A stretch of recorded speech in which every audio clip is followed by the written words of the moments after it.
ये देखिए इम्तियाज जलील साहब का हाल बहुत, चेहरे पर खुशी भी है और जश्न का माहौल था। सड़कों पर भी हरा रंग है, सर पर भी हरा रंग है, बाहर काफी संख्या में लोग हैं, जश्न मना रहे हैं। क्या ये जीत एक्सपेक्ट की? पूरे शहर में ही नहीं, पूरे महाराष्ट्र के अंदर आपको ये रंग दिखाई देगा उसमें। जिस जमात का लोग मजाक उड़ाते थे और कहते थे कि ये जमात खत्म हो गई है, आज महाराष्ट्र के आंकड़े देखिएगा, कोई यकीन नहीं कर पाएगा कि हमने 125 कॉर्पोरेटर्स पूरे महाराष्ट्र के अंदर अल्हम्दुलिल्लाह जीता कर लाए हैं। जीत मानी जा रही है। बिल्कुल वाकई में ऐतिहासिक जीत है और मैं सबसे पहले तो अल्लाह रब्बुल इज़्ज़त का शुक्रिया अदा करता हूँ। मेरे क़ायद बैरिस्टर असदुद्दीन अवैसी, अकबरुद्दीन अवैसी साहब का शुक्रिया अदा करता हूँ, और वो आवाम जो देर से क्यों न सही लेकिन मजलिस अपनी जमात है अब ये कबूल कर रही है, और उसी का नतीजा है कि ये कामयाबी, इतनी बड़ी कामयाबी हमें आप इसे एक स्ट्रेंथ के तौर पर देखते हैं?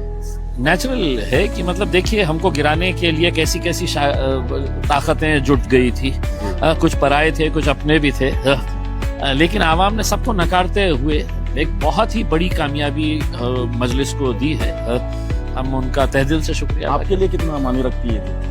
देखिए मेरे लिए बहुत मायने इसलिए रखती है कि मेरे क़ायद बैरिस्टर असदुद्दीन अवैसी साहब ने पूरी जिम्मेदारी मेरे कांधों पर दी थी और मुझे रिजल्ट देना था। उसमें पहली मर्तबा हुआ है कि हमने इलेक्शन को प्रॉपर तरीके से फॉर्म्स भरवाए, लोगों के इंटरव्यूज करवाए, फिर अगर कोई मजबूत 3-4 कैंडिडेट्स थे तो उनका सर्वे करवाए, लोगों के अंदर किसकी पसंद है। तो ये सब करने के बाद है तो ऐसे नतीजे आए हैं, वरना पहले ऐसा होता था कि फॉर्म भरवा देते थे जिसको टिकट देना है। अब हमने अकाउंटेबिलिटी, और ख़ास तौर से ये है कि अगर औरंगाबाद की जीत का अगर आप देखें तो एक मैसेज जाता है उसमें कि पार्टी के अंदर शख्सियतें मायने नहीं रखती है। आज इम्तियाज जलील है, इम्तियाज जलील हटेगा, कोई दूसरा आएगा, लोग आवाम उसको भी उतनी ही मतलब आज का मैंडेट कहीं ना कहीं आपको ये लगता है कि लोगों में विश्वसनीयता और क्रेडिबिलिटी बढ़ाने का मतलब ये कैंडिडेट मिला है? 100%। देखिए मतलब ऐसे ऐसे आम लोगों को हमने टिकट दिया था जिसको आप एक दिन पहले नहीं,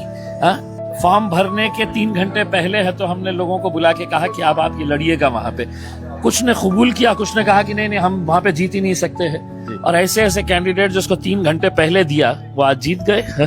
तो आपको क्या लगता है जो आज की जीत है अगली डायरेक्शन या किस तरफ इंडिकेट करती है? कुछ नहीं है, देखिए अब धीरे धीरे लोगों को समझ में आ रहा है कि मजलिस अपनी जमात है, अपने लिए लड़ती है, अपने लिए बोलती है। अपने ओवैसी साहब हो या हम भी अपने तौर के ऊपर जो जो कोशिशें करते हैं, अब इंशाल्लाह इतनी बड़ी कामयाबी 33 कॉर्पोरेटर्स यहाँ से चुनकर आए हैं, एक बहुत ही स्ट्रॉन्ग अपोजिशन का रोल अदा करते हुए शहर की बेहतरी के लिए काम करेंगे।